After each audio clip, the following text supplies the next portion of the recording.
अस्सलामु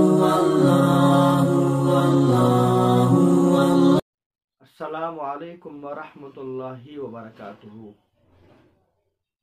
नाबालिग पर जिस तरह नमाज रोज़ा फ़र्ज़ नहीं है, इसी तरीके से नाबालिग अगर साहिब निसाब हो तब भी उन पर कुर्बानी वाजिब और ज़रूरी नहीं है।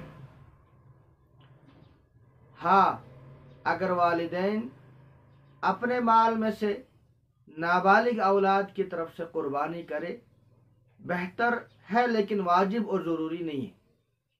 जिस तरह नाबालिग पर नमाज फ़र्ज़ नहीं है, रोज़ा फ़र्ज़ नहीं है, इसी तरीके से उन पर कुर्बानी भी फ़र्ज़ नहीं है अगरचे वो साहिब निसाब हो।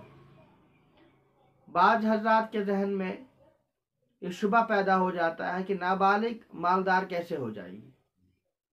हो सकता है वालिदैन ने उनके नाम पे प्रॉपर्टी कर दी हो सकता है वालिदैन ने उनको कुछ गिफ्ट कर दिया हो, या हो सकता है वो किसी जगह किसी कंपटीशन में पार्टिसिपेट उन्होंने किया हो तो उनको वहाँ से इतना इनाम मिला जिसकी वजह से वो साहिब निसाब हो गए, या इसी तरीके से किसी की वफ़ात होगी तो वरासत में उनको इतना माल मिला जिससे वो साहिब निसाब हो जाते हैं।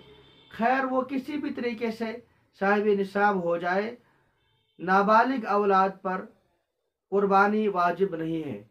हाँ, अगर वालिदैन उनकी तरफ से अपने माल में से कुर्बानी करे तो बेहतर है, लेकिन वाजिब और ज़रूरी नहीं है। अल्लाहु अल्लाहु अल्लाह।